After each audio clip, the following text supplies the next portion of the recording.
What's up, everybody, and welcome back to another episode of V2 Sports. You can see by the title, the graphic, the thumbnail, whatever you want to say, it is the LSU recap episode. Now, before we go into this, we would go ahead and like to petition for a name change for the team. We understand that the Tigers is a perfectly good mascot, but after this season and everything that happened, I believe the appropriate name is now the Train Conductors. So, go Train Conductors. Let's go ahead and start off with the FSU and LSU game at prime time in New Orleans. Luke, for you being an FSU student, I'm going to go ahead and let you start that game off. So, I went to this game, and this was like both a good and bad performance from both teams for many reasons. And obviously, I'm going to focus on LSU here. So, first, the positives from this, we automatically saw that Jaden Daniels was going to be a really good quarterback. He could evade pressure on a really solid defensive line. He was able to make some plays. And even though he didn't throw his first passing touchdown to the fourth, I would argue that he was LSU's offense. He was the guy. The receivers weren't doing much, and yet he was still able to make some stuff happen. Downside for them being both their defense in the secondary and their special teams being absolutely terrible. I think that this game should have been a blowout for Florida State. And I know people are going to say, well, incoming bias, this is BS because I'm just a fan. To be honest, no. Because one, I I just committed to the school like a few months ago and I wasn't even really involved with anything in the sports. I just happened like I'm dead serious when I say I just happened to be in New Orleans and realized, "Oh shit, the game's here. I should go to that." And this should have been a 17-point win for Florida State if they were competent in the red zone, which they weren't. And that was one of their downsides. On fourth down, they lob it on a fade to their shortest receiver on the goal line in one of the final plays after they had recovered the second muff punt. They failed to score there and, in fact, fumbled the ball, and their defense led up a 100-yard drive. But I will just say that, like, neither team really did anything to win this game, but I would definitely say that LSU did not deserve to win here simply just because of the incompetence from the secondary, or I mean, from the special teams, as well as just the so many missed opportunities that they had to score. Yeah, definitely. LSU, they had a lot of chances where they could have gone out, they could have scored, they could have done all this and propel them to win this game. They had a lot of chances, and FSU, they took their chances head on early on. They had a what 7-7 lead at one point. Uh, I don't remember the highest lead they had, but they had a big lead at one point versus a very good LSU defense, and Jaden Daniels was lighting it up for LSU. He was cooking. He had almost like 330 total yards. He was doing everything he can for LSU to win this game. But sometimes quarterbacks aren't the only guys who can carry. He found his light later on in the game, and they had so much promise going into the fourth quarter, and then one bad thing happens, and they lose the game. And it was really heartbreaking as an LSU fan. They as LSU fans are they were heartbroken after this game, especially to no They were offense, calling AC. Brian Kelly's head. They were Yeah, literally saying they were pissed. the They were season's over, pissed, like and all that. yeah, they thought the season was over because they lost to FSU. But turns out FSU was a way better team than everyone expected. A lot of people didn't know how good FSU really was till the end of the season, and LSU, they just did their job and they barely lost. It was a heartbreaker, but this showed that Brian Kelly's team had fight even early on, and showed one of the many promising games of their future. All right, if I I'm mean, going like, And this is the type of game that happens when you lose your leader in the second half on defense, and as Brian Kelly was trying to overhaul the culture of this LSU team, fake you'll just Southern struggle accent, with stuff like special teams. What? fake Southern accents, all that fun stuff. Mm. But keep going, Will. Oh yeah. So you, I keep losing my train of thought here. Not a good day Chugga for chugga. me. Get it, train. Uh-huh. I mean, And so just when you're overhauling a culture that was as bad as LSU's under NO, you'll get players that like a Keishawn Butte who completely doesn't buy into the new coaching staff, or the special teams miscues, and all the players just didn't seem to gel well together. And even into the later weeks, it took LSU to about, I would say, the Florida game to really connect on offense. And then on defense, they connected probably after the Tennessee game, but that's still so late in the season. And I it was completely just agree. way too early for LSU to be able to overcome So Florida State and the Wilkins team. you bring up Kayshawn Boutte. I know we mentioned about the whole train thing, but that's later in the season. Wasn't he considering like entering the transfer portal after one game? After that one game at that? It was rumors. I mean, He wiped his he felt like it Instagram. was potential. I would say it was more just to draw attention and get people like talking, so he could like maybe see the market and like who's interested and such. But I'll be real. A lot of players on LSU in this game were exposed. One Yeah. of them being Keyshawn Boutte. I think that there were so many players in this game that got exposed as being frauds and not being nearly as good as what people like to say they were. Like before the season even started, people were arguing that Keyshawn Boutte was the number one receiver in the nation. By the end of the season, I would guarantee over half college football fans who just watched this season don't even know who he is. Like He had at a very all. unproductive year. Yeah, he did nothing. I would argue that Neighbors had even a better season. And who was number 10 on their team? There's LSU no had arguing about it. He was the Jenkins. fourth best wide receiver on his own team. I mean, That is he just factual. And I mean, bottom line is he go ahead. got cooked, locked up. The Okay. whole. I mean, there were receivers on LSU that got locked up, which surprised me because that's FSU's weakness. They're not a fantastic secondary by any means, and they had a horrible coach for defensive backs. So the fact that they got that locked, whether it was scheming or talent, I don't understand that at all, and that's inexcusable. And before we It's get into also a new quarterback with new receivers week one. and That's before a we little go bit. ahead and move That Versus into a the has next probably a versus a game little bit to because pretty do with pretty it. good defense.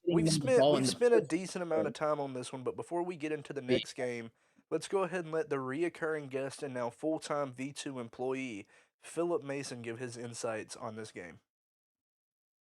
I think it was a very it was a very marking game for the LSU season. They personally, I think they needed this loss to kind of establish how they were going to perform the rest of the season. This gave them a lot of motivation to lead on to what turned out to ultimately be, in my opinion, one of their better seasons in the past couple of years. Besides, obviously, the championship season. So I think this was really a marking ground statement for them. They were like, they clearly needed to work more, and I think that was very key to this great season. All right. Now, I mean, like a loss like it. go ahead. Jackson, I'm going to go ahead and let you lead us into the next game, so go for it. All right, let's. Oh my gosh, Do let's y'all get want to go into over this one? Southern. Do you want No. to go over this, or do you want to go into Go the ahead and go ahead and lead into the next one. All right, let's go with the Mississippi State game. We talked about this a little bit earlier in the Mississippi State episode, but LSU showed in the second half. They showed overall how good they could be. In the fourth quarter, another Brian Kelly huge fourth quarter. It seems like every clutch point so far in the season has been really in the fourth quarter for LSU. This is where we really saw the defense really clutch up against Mike Leach's air raid offense, and they still had about like 100 rushing yards with the running backs Mississippi State did on them. But overall, LSU played pretty well. Jalen Daniels played really good. He had over 300 total yards, and he really played above average. The rushing attack really favored them in this win, and Mississippi State couldn't stop the run. And this is where we really saw the breakout of Malik Neighbors, and he's one of my favorite wide receivers in the SEC this season. This is where we really saw him click and find that chemistry with Jalen Daniels, and that chemistry was a really big part in their SEC West champion season. They did really good. We saw how Harold Perkins, he played great this game. BJ, I can't pronounce his last name. Ajulari. Ojulari. I screwed up. Ojulari. Yeah, my bad. But this is where we really saw the freshman phenomenon. Harold Perkins really step up, take that next step as well, and it showed how much potential this LSU team has. And although they're still pretty young, they have a way more potential than what we think. I mean, like Defense. in both of Are you these games, you mentioned the fourth quarter comebacks, and I really think that's because LSU just simply is out talenting the first two teams on their schedule. They still really haven't meshed together as a team by the time the fourth quarter comes around. Like Mike Norvell and Mike Leach hadn't been able to recruit the overall roster depth that LSU used to have. Yeah, So they still really weren't the best overall team at this point, but they were pointing in the right direction because I'm gonna be real. Defensively, I was stunned with LSU being able to lock down the air raid like that at home is just something so impressive. I'm not at all impressed with their offense. Horrible performance. And I get it. That's an unpopular take. People are gonna say, well, 31 points and Mississippi State's solid defense. What are you talking about? Again, this is not this was clutch points in the fourth quarter. No, for God's sake, it's because the Mississippi State's defense was gassed. When you're taking 3 and outs every single fucking drive of the game for the offense, and you just have to keep going on the field with less and less motivation because your offense continues to be absolutely ass, you're eventually going to suck. Like, this is nothing from LSU just starting to like step up. It's because they were playing a worse and worse defense by the quarter because they were so gassed from having to constantly be on the field and play with less and less motivation from seeing their offense just get absolutely destroyed by Perkins in that line. This was just LSU's defense being outstanding. They played phenomenal in this game. Well, like, here's my whole thing. How are you going to say that this is not, like, a very proving point for LSU? They didn't do anything special and then go around and congratulate their defense. Their defense won them so many games this year. Like, their offense, yes, it was good. It was not the best. Hmm? Their defense impressed me. Yeah. I can't say it didn't. But, like, their defense won them games, and yes, their offense was impressive, but it wasn't the main factor in most of the games. You can go throughout the entire season, and we're going to get to the games where you can see that LSU's defense single handedly is the reason that they either stayed in those games, were in those games, or lost those games. LSU's Arkansas. defense was the breaking point to decide if LSU was going to win or lose a game. 100%. 100%. Oh, we said that several times. My bad. I'm aware. But Do you guys want to get into the? Oh wait, Philip, no, you my got bad. anything on Philip, this one? you got anything? I have nothing to say. I honestly was not big on this game. I think equally it wasn't too much of a defensive standout. I think what really hurt Mississippi State honestly was their rushing. They didn't have a very good rushing game at all this game, and LSU honestly blew them out in the rushing game. Yeah, honestly, with Mississippi State being such of an air raid team, you kind of need to fall back on your rushing attack when your offense involves around one thing, and that's passing the ball. And if a defense can figure out how to stop that, then you're pretty much screwed. And we saw that for a lot of SEC teams this year. But y'all want to go ahead and move on to the next one? Yeah, for sure. Jackson, you want to go ahead and skip New Mexico since that was. Oh yeah. My bad. New Mexico. I thought we were. I'm just used to covering all games. So let's get into the LSU at Auburn. We're not really into blowouts, but Auburn honestly should have won this game. They had a lead at halftime, 17-14, but they couldn't do anything in the second half. They couldn't do anything at all. You saw Robbie Ashford play pretty decent. There's some games where you saw the potential that Auburn saw in Robbie Ashford, and there's some games like, what the hell is he doing? And then, but yeah, I think Auburn should have won this game, but LSU showed they showed a lot of potential with their run game. Their rushing attack was really phenomenal this game, and I think really the pressure behind LSU's offense really just focused the run. They have really talented guards. They have really talented tackles. They have all around. Their rushing attack was one of the best in the SEC, and I think we're not really talking about that much. Jalen Daniels is an overall great quarterback. He played a really bad performance, passing wise. Rushing wise, he carried this team. him and Williams, they both carried this team. But you see this game and you think, oh man, this is close. Auburn, and then you realize Auburn wasn't really that good of a team. Towards the end of the season, Auburn just broke apart. But LSU really shouldn't have been this close in this game in the first place. LSU only scored one touchdown in the second half, and their offense was abysmal. They're just lucky. Auburn's offense was also abysmal. I would say Well, also, or actually, you got it, Will. one thing about this game that I noticed is Robbie Ashford put up most of his stats in the first half. I think this was also his first start on the season.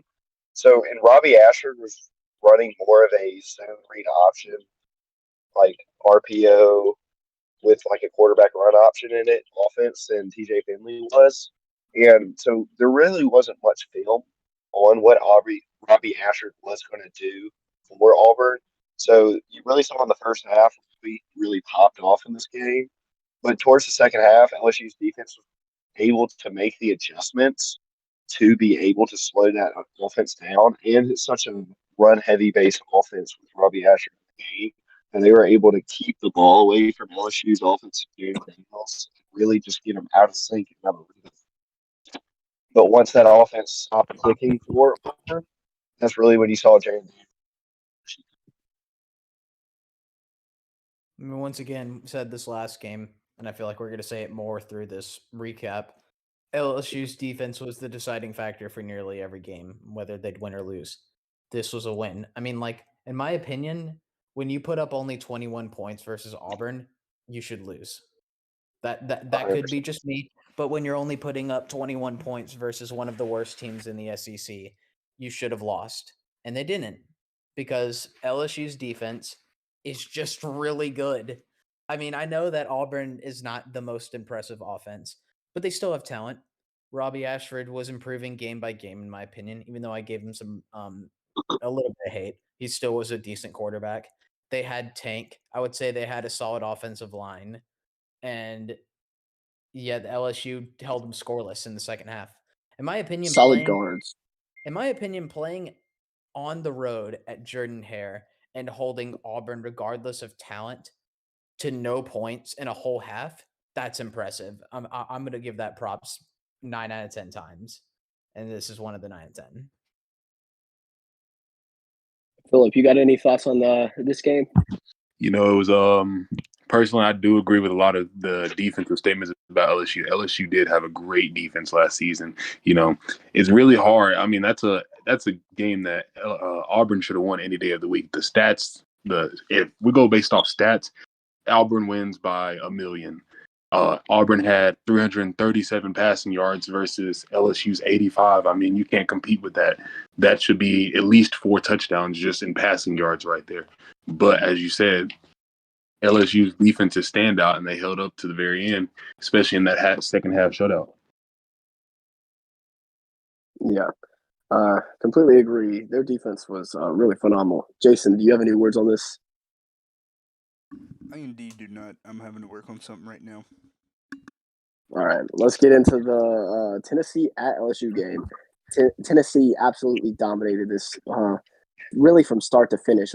It was in Death Valley, and it was really shocking on how Tennessee was able to absolutely kill every part of this defense. But they did it to almost every team all season. They did a phenomenal job versus LSU, and it really showed how underappreciated Tennessee's defense was, and how Tennessee's defense was pretty bad in some games. But as we said for the LSU, they were both factors, like the factors on if they would win or lose. And for LSU, this was the factor by far, because when your defense allows 40 points at this point, nobody expected some of that is all their To be special. fair, the offense Actually, was probably like 3 of those touchdowns. My bad. I'm the sorry. offense. But It really went downhill for LSU at the legitimate first play of the game when they muffed the kick return. Yeah. literally The rushing attack it was for still Tennessee a won problem. them the game. And Jalen Daniels really played okay, but they just lost. And One it's underrated thing about this game, though, is I always think it was better for this team to lose in the way they did. Yeah. Because I forgot who said it earlier. Somebody mentioned that the Florida State loss was good for LSU. It was Philip. This loss was almost better for LSU No, because after 1000%. this week, the special teams got better, the secondary got better, the It's like offense a got wake up better, call. minus the Arkansas game. The I whole completely entire team improved over the course of a week. It got better in 1 week. Like they looked like a totally different team after this game, and so I really, really think this loss did wonders for the team. This, I completely agree, and this was honestly just the humble game for LSU. Like, this was the game that said to Brian Kelly and his job, to the players and potentially who transferred or not, to wake the fuck up. Like, this was basically their kick in the ass to say, if you don't get your stuff together, you're going to be just a poverty squad. And again, as both of you said, and I completely agree, they needed this. Like they were, I would argue, despite being up until that point, I think 4-1, they still thought they were the shit. Like they still thought we're one of the best teams in the SEC by far. We just had a miss up in the first game of the season. We're still balling, and then this happens, and they needed that. They needed to be humbled because they still were on their high horse when in all honesty, up until that point, they were not good at all. And Like, and they were winning those other 4 games solely based off their talent, in my yeah, opinion. that was Just it. like There if was you no look at the way they coaching, won. really no coaching in the special teams. Jesus Christ. I mean, you're still having fuck ups, and it's That week guy got 5. fired. Like, that's unbelievable. I think after this game, he got like quietly fired, Yeah, and he no was like officially surprise. fired. It's ridiculous. I have returned. I'm sorry. I was actually having to email a company and not one of those fake Paul Pierce sponsors that I'm talking about. I was trying to get something settled out. But this game, Sure. no, like I'm not even lying. Collegiate Traditions Oh, sponsorship actually, coming soon. But this game was actually a real proving point for both teams. Like Will said, this loss meant more than LSU because I do believe their special teams coordinator was quietly fired. And it showed them something. They were like, "Wow, this team just came into our house, bent us over, spanked the shit out of us by like what 27? Like, how are you gonna let them get away with that?" I think it might have been more than that. No, the final score is 40-13. So 27, yeah. Like, it was a Yeah. true to God wake up call, and we've said that twice, but this one I think had more of an in depth reason Yeah, I because of. completely agree with us. Now y'all can go ahead and move on to the next one if y'all want to. Philip, you had any thoughts on the Tennessee LSU game before we go on? Yeah, so like it was mentioned earlier, I think this was a major smack in the face for LSU, especially with coming in with arguably honest or LSU had played a better schedule until this game than Tennessee. Obviously, Tennessee had close games with Tennessee or with Pittsburgh and a very shitty coached Florida team. So clearly their schedule was a lot worse than what LSU had played. So losing to a team like this, I mean, you really didn't have high expectations for the Tennessee season this far. They hadn't really established any grounds. You haven't said, "Oh, we're that team this year." So losing a game like this, especially with such a bad score and in your home stadium, I mean, that's a major loss, and that's a real get your shit together.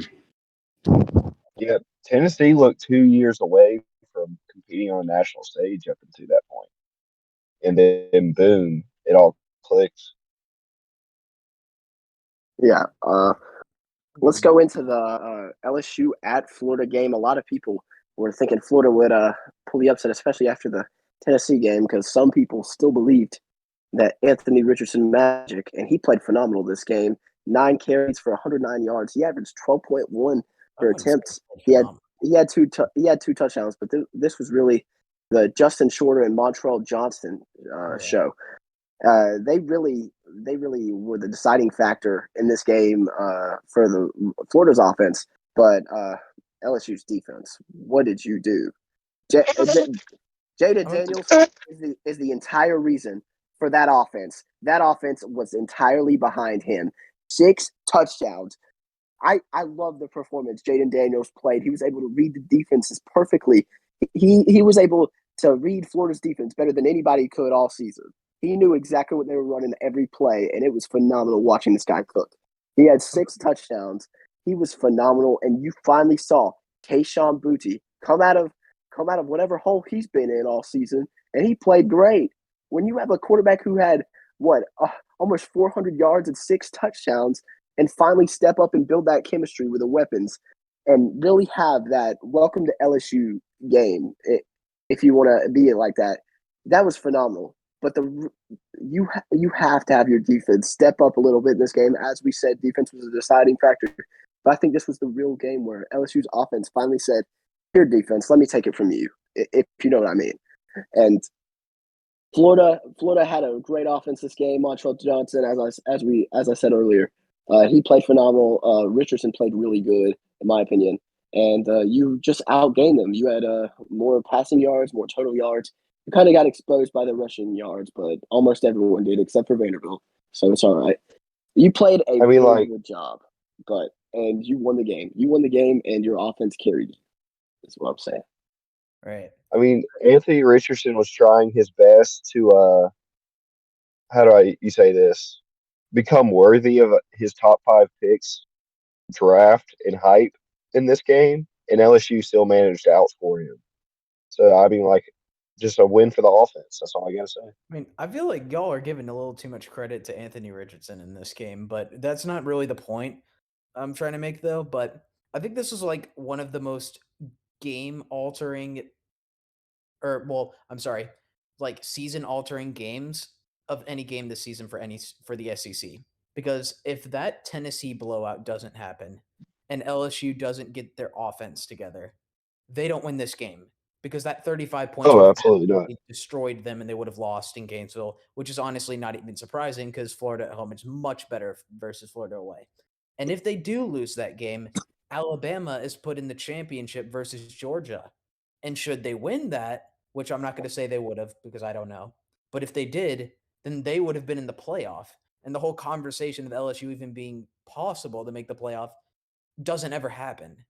So, like, this was arguably their most important win all season because if they didn't have this offensive showing, I feel like they would have had the similar, offensive style that they would have for the next couple of weeks, and the record would have looked a much different.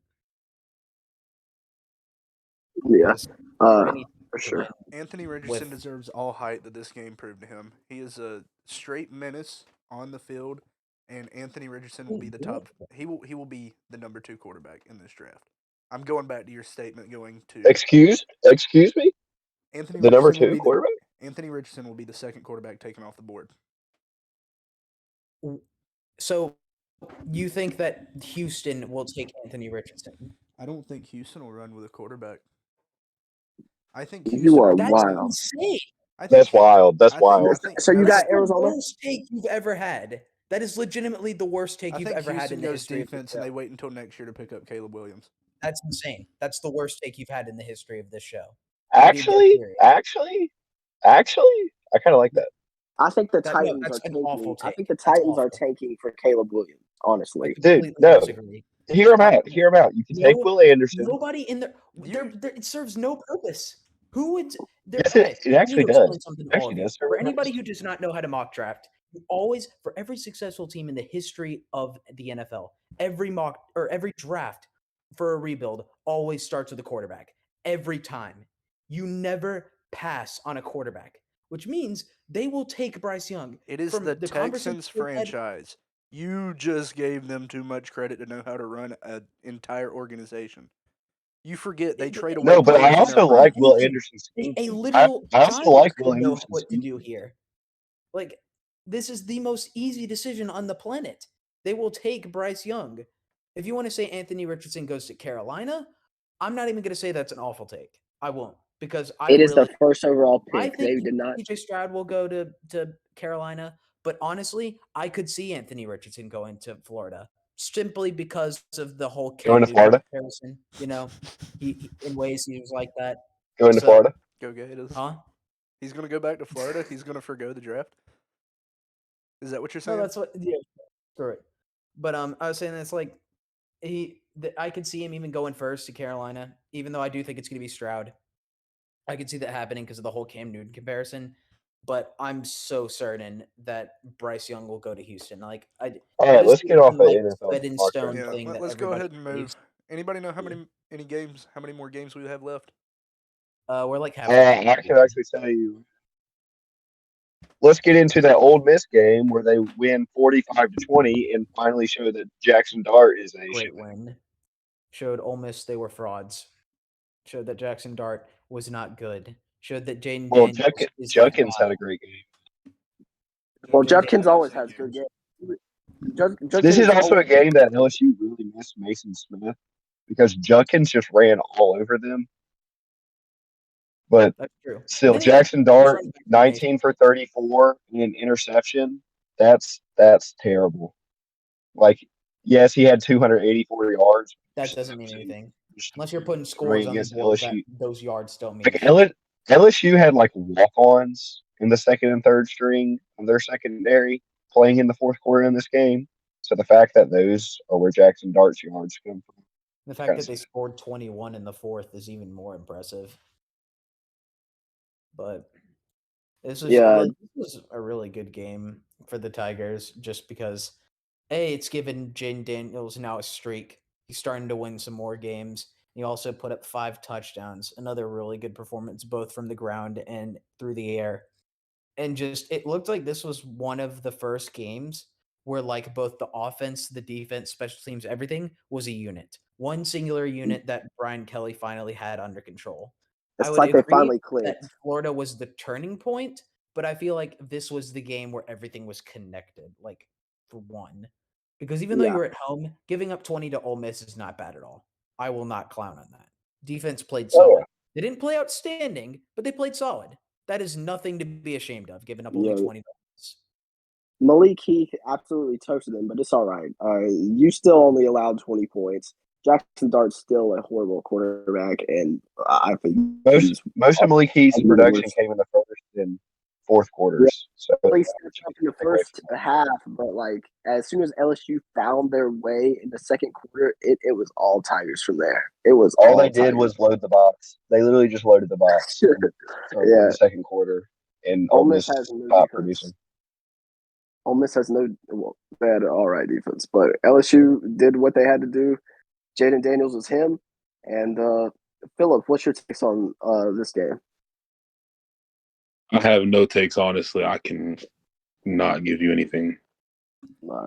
All I want to say, Three. all I want to say before we continue is me and Jackson told y'all all year that Jackson Dart is a shitty quarterback.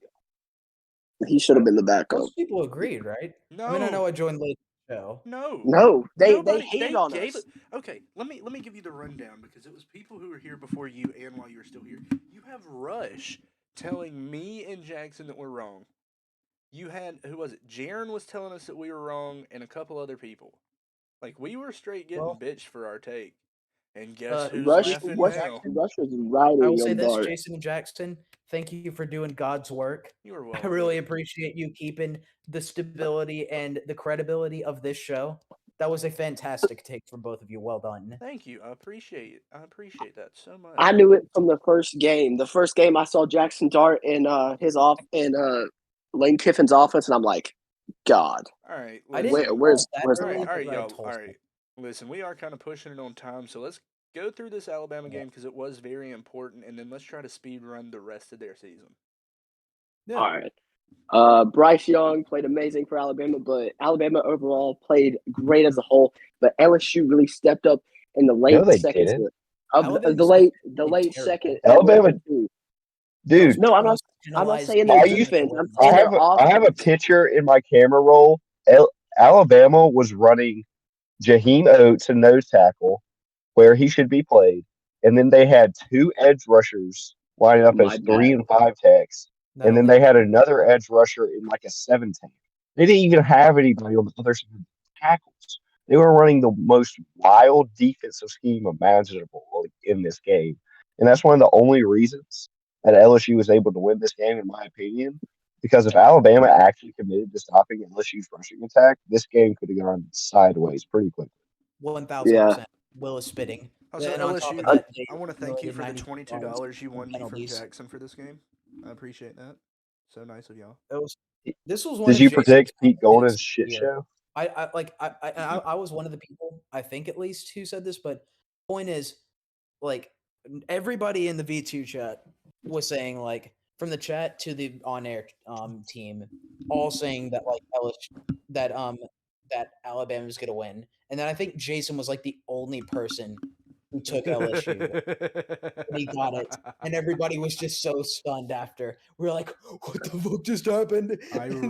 write the script. Jason makes deals with the devil sometimes, dude. I swear, he's like, yeah, But I will say- let's just screw some people over. I'm gonna be right on this. Watch. Let me I'll go say with my this. gut. Just real quick, shout out to Dallas Turner. You single-handedly accumulated so many penalties for your team and completely screwed over your defense. So I applaud you. You looked like if I played D1 football, so well done. You basically lost your team the game. Good job. No, you love wouldn't your have been call. able to create the level of athleticism that it needed to Can like achieve some of those penalties. can we That's at least true, talk but I about wouldn't have the I wouldn't have nuts? gotten those penalties. Can we I'll at say least- that. Can we at least talk about the nuts on table moment from Brian Kelly to just Oh, be yeah. like, yeah, fuck it, we're going for 2. It was a brilliant play call. I don't care. Yeah, it was thrown to a freshman. I don't care. Let me tell you something. Bama, you're not going to win against Bama in overtime unless you make decisions like that. And Brian Kelly knew it. He knew it from the start of the game. If you want to beat Bama, you have to make tough decisions like that. And he took the chance. He rolled the dice, and he got it. He won the game. That was a brilliant play call. I would argue that Pete lost the game. I don't even think it was the play call that was The brilliant. I just decision think and that the literal decision was genius I because don't think it was realized- brilliant. It was just smart. Go for 2. Don't let it go into multiple overtimes and No, give it Nick was Saban a genius. chance to Because If so only many rip a people knot in disagree people. because of how much balls you would have to do it. And I think that he Not realized many. early on, if we have to go into an overtime battle back and forth with LSU, we're gonna lose. So he decided we're gonna end this here and now. That's genius. Well, like, He that shows realized Yeah, how but much. if there's anything that And any if it college- would have gone the other way, every single one of you would have been calling him an idiot. I completely Okay, disagree. No, No, but like I if would have there's said that. if there's was the right anything call. that you can relate this to, and I know every college football fan has seen this. All right, let's go back to the Baker Mayfield days at Oklahoma, and they refused to shake his hand. Midway through the game, he looks over at him, grabs his nuts, and literally tells him to suck his dick while he's up by like 35 points. That was that Brian Kelly energy. He goes into overtime, watches Bama score, and he goes, all right, cool. Grabs his nuts, prepares, throws it to a freshman, and that's game. And yet, everybody was like, oh, so beating Alabama must be everybody's Super Bowl this year because they've already been, they've been rushing the field, they've been storming. Yeah, you want to know why? Because you just had LSU with a first-year head coach who lost to FSU week 1 because they were just, like, they couldn't get it to jail. This team got everything to click midway through the season and came through and beat, quite frankly, one of the biggest dynasties and powerhouses in the SEC. They're Yeah. going to storm the Of all field. time, really. I'm Yeah. gonna be real. I don't even think it's beating Alabama. It's beating Nick Saban. I Yeah, think that's what honestly. needs to be. As long as Nick You're beat not Saban- rushing the Saban, you field earned it. because you beat Bama. He's You're rushing arguably the one of field the best because you beat coaches the greatest college coach of of all all time. time, if not the best. So let's And- go ahead and move on to Arkansas. Very low-scoring game. Defense. God, Hey. the last 5 minutes of That this was- game were so like attention-grabbing. Hey, That was the main point This of the game. was I'm gonna be this was real. embarrassing for Arkansas. It was an because, offensive hangover. LSU's It was just an offensive hangover. Dude. I'm gonna be real. I They feel like expected to they blow this team passed the out. ball way too many times. He only passed a whole 15. He should have only passed like 5 times. The fact that he went to whole 15, that's inexcusable. No, This I mean really like shows- Weather condition, all seriousness. weather conditions really conditions. affected the passing game. Arkansas legitimately, at points in this game, had 9 people. Yeah. Arkansas, they didn't have KJ. You could argue that's a reason they lost, but I wouldn't. I would say that Nah, Neither team was going to be able to pass the ball because exactly. That didn't have Yeah. anything to do with it. This was LSU. Yeah. That's fine. and everybody knows If KJ was in the the game, coming out party Arkansas is might have Perkins. scored 13 points instead of 10 because he would have busted a run that Hornsby would have been able to. I mean, Just because he's Yeah. so much bigger. But Harold Perkins would have been spying KJ Jefferson just like he was spying Hornsby. It wouldn't have been This any different. this was when this Perkins. was the Harold Perkins show. I mean, he did absolutely amazing the entire game. As I said earlier in the season, he had a few games with 1.5. I didn't talk about it, but he had some games with like 1 or 2 sacks, but we didn't really go into that. But he has 3 sacks this game. He's putting on an offensive showing and was a great defensive freshman of the year. He was absolutely amazing and was honestly, he was the life of this LSU team from start to finish. He ignitioned everything. Him and Williams, the running back, they did everything for LSU, and they carried them to this huge win. Versus Let me ask this: like, do you guys think that Clemson. if this is like a bad take, y'all can say it. That's fine. But we'll do. I literally think of Perkins like I did of Chase on when he was at LSU, because like a speed edge, you know, he No, reminds me. he's more like Micah Parsons. Yeah. Like if we're Yeah. gonna be honest, I haven't seen somebody play college ball, and yes, he just made the Micah Parsons comparison, but I've not seen somebody play college ball like Perkins in the SEC on defense specifically since Von Miller. Yeah, that's another good one. You didn't watch Will But Anderson. Vaughn last wasn't season. quite Will Vaughn wasn't Anderson was quite good as for good one off season. ball. Exactly, last season. That's Okay, what I'm talking about. Will So- Anderson's pressure rate last year was still pretty incredible. He did. It was great. It was Main great, but reason it why- wasn't anything to argue with. Like the year Yeah, before, yeah. his junior year, or unless this is his junior year now, and it was his sophomore year, that was his year. Yeah. That was This a past phenomenal That's what year, I'm saying, this that was- past year though, was nothing. It was kind to of be. downhill. Yeah, I will say part regression, but also I do feel like when you watch the games, he was getting double teamed every fucking game. And he was Yeah. getting entirely misused. Oh, by and Pete also Golding. if this is anything to look at, Alabama was the #1 team in the nation. I'll have to find the statistic for it. God, you're just gonna have to trust me when I say this. sources They were trust the me, number bro. 1 team in the nation with least amount of holding calls called on them. So in other words, it means that they were the least likely to get a holding call on the opposing offensive line whenever their defensive line is rushing. Which again, whenever I would watch a game and I'd go back and watch film, he was either getting double teamed or held every single time. That's just me, but Well, with elite players get less holding calls because if you were to actually call every holding call, elite pass rusher, you'd be throwing a flag every.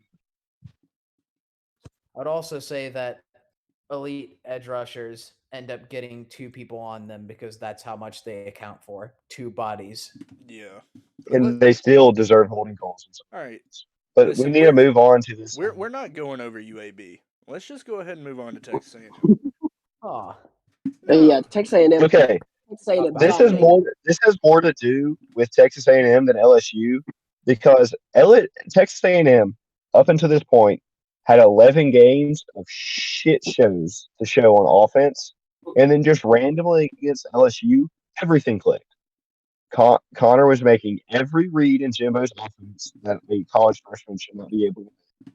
He was just making Shane was every throw that a college freshman again should not be able to make. And the receivers were running the correct routes on every play, which did not happen until this week. And whoever was calling the plays in this game was not the same person that had been calling the plays in the previous 11 because it looked like the plays actually made functional situational sense. real So this quick. was just a complete Texas A&M offensive masterclass for no reason. Real quick, if I may ask, do you guys remember the time where we were talking about how Texas A&M played Florida and like after the first half they just stopped running the ball and they lost? I feel like this is the result when you just decide, screw it, we're running the ball the whole time because A-Chain, Jesus Christ, that was a grown man. Him and Muhammad just like this was one of the games that I watched from Texas A&M, and I'm very fortunate to say I did because it was just entertaining as hell. I mean, there's one play where Muhammad made this unbelievable like one-handed like semi moss catch, thought was unreal. A-Chain just couldn't be tackled. his elusiveness every time he just break out for at least a 20-yard run. I don't understand how insane those two players played for that game. And also, LSU was probably preparing for Georgia a little too much points, if we're being honest with ourselves, just because that's such a daunting task they had 2 weeks from there. This game really represents what Jason always likes to say on this show, which is a team with nothing to lose is the most dangerous team to play. Yeah. Perfect example. Before we get into the next one, I want to say how a lot of people talk about Evan Stewart for the Texas A&M's offense, but nobody talks about Muhammad. I'm trying to Everybody remember his loves first name. Moose Moose Muhammad. Muhammad. Nobody says anything about Moose Muhammad. I never see him anywhere, but he was a life. He was a life in Texas A&M's offense almost every game, and he was consistent with hands. He was an all-around good player, and nobody really talks about that. And LSU had to fight. You need to start listening, talking to different people, because a lot of people talk about it. Yeah, I was gonna say, I would argue more people talk about Moose Muhammad than any other player besides A-Chain on Texas A&M. Evan Stewart. Though You're hanging around the wrong A&M Evan fans. Stewart. But I mean, like the plays Muhammad were able to make throughout the season, like his highlight reel alone is the reason why. Philip, you got anything on this game before we move on? I honestly think that this was honestly a terrible game by LSU. Honestly, especially losing to a team that lost to, I'm an App State student, so this is kind of sad, but a very terrible App State team. So I mean, losing to someone in the Sun Belt is honestly just disgusting. And then you come and beat what's supposed to be a top team in the SEC. All right, let's go ahead and move on to the next one. And there's not really much we can say because last week we said enough about this game that we could. So instead of us going over this game, we're gonna take 2 minutes of our time and talk about the effects that this game had. Okay? I'm not even talking about football at this point. We've been making train running jokes all episode, and this is where it finally happens. Okay? So, it's the night before the SEC championship, right? You're supposed to be getting your rest. I understand we've interviewed some people on the channel here, and we'll ask them their pregame rituals, and they'll be like, I don't feel safe answering that. We can talk about that off camera. And they're like, yeah, I just got to get some poon the night before a game, and I'm good to go. Well, apparently, LSU's Keyshawn Butte, two of their coaches, a couple of coaches from, no, it was just LSU, maybe a couple Georgia, I don't know. And they all decided, you want to know what's good for the night before a game? Let's run a train in Atlanta. And if you've ever been in Atlanta before, you've seen the MARTA train stations, okay? Well, let's be honest here. The largest train that was ran that night was not even by MARTA, because there were like 8 people involved. Yeah, all of them got fired. Keyshawn Butte was forced to enter the draft, but damn, how you gonna get caught? Like, isn't that supposed to be the number one thing? Like, hell, before NIL was a thing, and yes, as many of you would like to doubt it, and it was proven with Hugh Freeze when he was at Ole Miss, the best recruiting tactic before money, and even if money wouldn't sell to them, was women. They would put female staffers literally body to body with these players, get the testosterone pumping. Hell, I'll even be completely honest now.